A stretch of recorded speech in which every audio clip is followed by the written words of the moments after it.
Good afternoon, St. James. Chris Rowan here, and I just wanted to give you some updates as a congregation on some of the changes and things we're going to be doing to reopen the church here service. So we've been working hard as a collective leadership team here at St. James. We've had the elders involved. We've created a special committee that involves members of our congregation that are doctors, have been dealing with the COVID-19 virus directly in their profession, as well as some of our board chairs and staff here at St. James, to create the safest possible environment for the bulk of our congregation to come back and worship together here at the church. But with that being said, there's going to be some changes, and I just want to walk you through what some of that looks like here today, and then moving forward you can use this as a reference, and then I'll also be sending out an email as well as a letter at some point detailing what we're going through here today. At this point, I'd like to walk through real fast who we're kind of designing the services for and who should attend which service. So Saturday at 6 p.m. we've designed really for our at-risk members. If you look at the CDC guidelines, this is really your 65 and up, or people with chronic diseases such as diabetes, kidney, liver disease, or respiratory issues fall into this category, and we'd like to keep them as safe as possible. Our 8 a.m. Sunday service is indoors and is available to any of our congregants who would like to come. And then our 10:30 a.m. outdoor service will be our biggest service, and that is open to everyone to attend as well in that safe environment. At all of these services, we encourage you to wear face masks and follow proper protection. We will not be having indoor Bible studies, so those will be online still at 9:15 a.m. And then at the 10:30 hour, we'll also have our service online for those individuals wishing to stay home and watch the service that way. So the first thing I want to go through is just how to get into the sanctuary. So typically you've probably got your parking spot up here in the upper lot that you like to park in, or possibly the lower lot by the office, or the school parking lot down on the lower side as well. And we're actually encouraging you to probably make it easier on you to park up here in the main school lot. And the reason for that is we're just going to have one door available to the sanctuary. So to kind of give you an idea on this, and I guess this won't let me flip the camera around for you, but we will actually have stop signs posted on all of the doors that we are not currently using. So this happens to be the cafeteria, and then we also have the door down here on the west side of the sanctuary that has one of those signs on it as well. And we just want everyone coming in and exiting from one side of the church on Saturday and Sunday. So headed back over, what you will see is that we're actually going to have the doors open for you. We just want to make it as touchless as possible for folks coming in and out of the sanctuary here at St. James. All right, so the entrance we're going to be using for all of our services is the east entrance here to the sanctuary. So it's the one right next to the fellowship hall. That door will be locked as well, but it's convenient. You come in off the parking lot here, it's handicap accessible, and you'll be able to come straight through. And you'll notice that the doors to the sanctuary will be wide open for you, so there's no need to touch any surfaces. You'll just be able to come straight through to worship here at St. James. So when you first come in the door, one of the first things you'll notice is we'll actually have a hand sanitizer station here. It'll probably be a little different than this, but this is just to kind of give you an idea of what it'll look like when you come through. So if you need to sanitize your hands, that will be available. And then once again, you'll notice that the doors here are open to the sanctuary, so no need to touch any surfaces. And then if you come back here, you'll notice that the narthex door is actually going to be closed, and it'll have a sign that says right here, stop Staff will only be on this point because the elders will probably be getting things from there. But other than that, all of those doors will be shut down, and the only entrance to the sanctuary will be through this east door. And one thing too, we're not going to have coffee hour or anything like that, so there's really no need to go through any of these other doors here in the sanctuary. So once you proceed in, you'll notice that there'll be a piece of tape here blocking the outside aisle when you come in, because we want everyone to come through and enter the sanctuary through the middle aisle. And when you come in, you're going to notice that the offering plate will be here right at the back. You can leave your tithes and offering. It'll either be this or the plate. You just leave it in there. And then you'll actually proceed into the sanctuary. So for some of our services, we may have the elders and ushers actually seating you to keep everyone socially distanced within the sanctuary. But at every service, you'll notice a few things that are different. So we've actually taped off every 6 feet in the sanctuary to help maintain social distancing. So you'll be able to come in and seat in any of the open pews in the sanctuary itself. So like every good Lutheran, you've probably got your favorite pew. So if you come in and you're saying to yourself, hey, this is where I sit every single Sunday, probably just need to take a look around and say, okay, well, close enough, I can sit in this pew, either at the end or this end here, or you can go a row back and sit in those pews. And what we're trying to achieve here with that is that gives you the 6 feet of distance between pews, safe distance. And then in the pews, you'll want to maintain social distancing as well. So maybe one couple at the front and one at the end. And you'll just have to be conscious when you're sitting down to move towards the empty spaces to fill those in. Or if it's a large family, probably just one large family group to a pew. And we're going to be doing this from the front of the sanctuary. From the first row will be open, and then you'll have every 6 feet on back.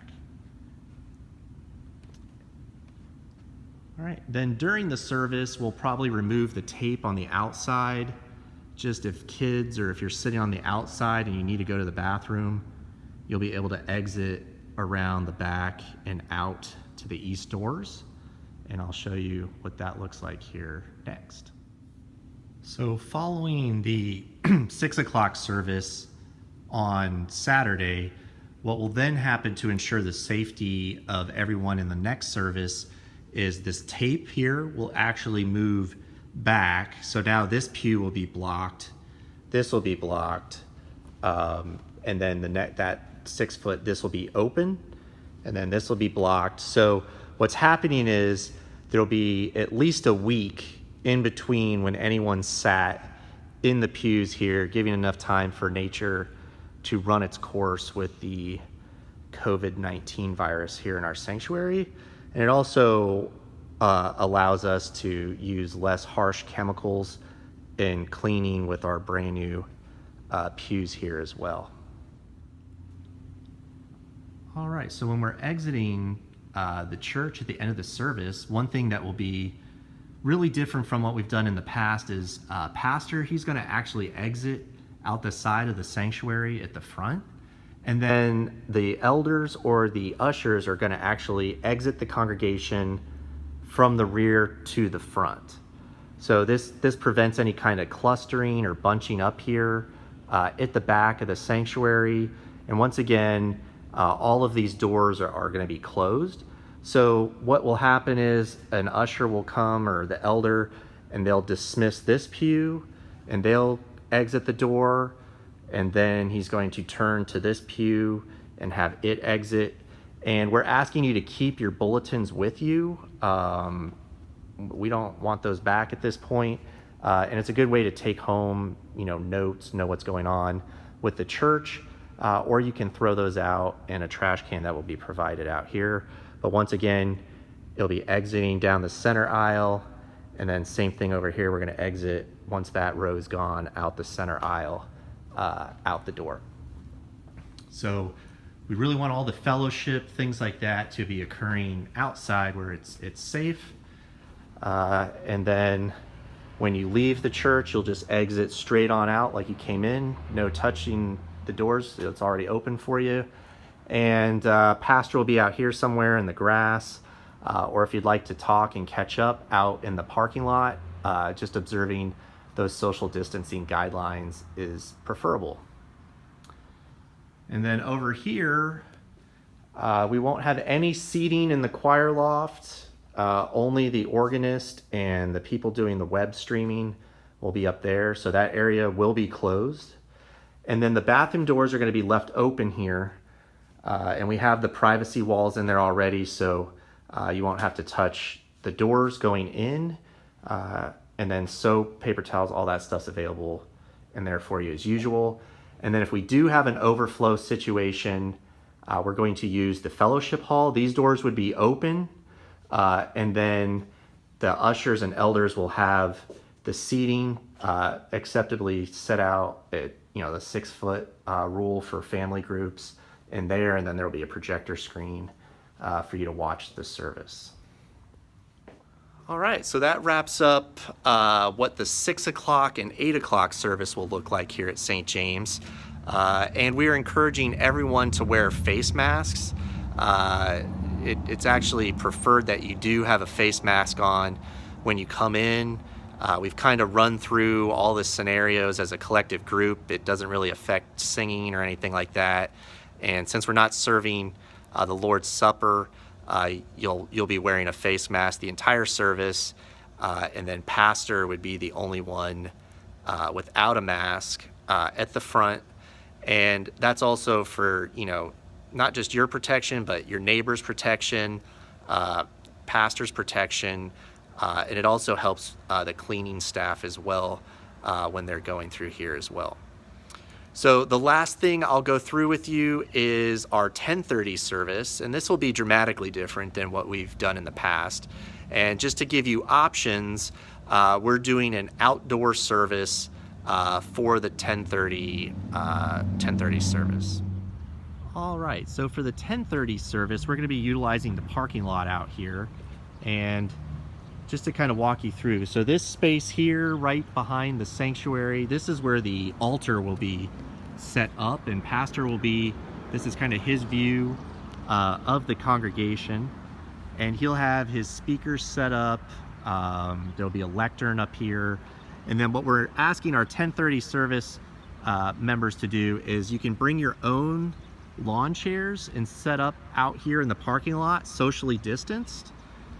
And then we're encouraging you to actually park in either the field, the Studio B lot, the lower parking lot over here, or the lower lot on the other side here. If you need to, you can pull up to about where my car's at. You can drop off family members or folks that may need a little extra help, and then they can come and set up in this general space here for the outdoor service.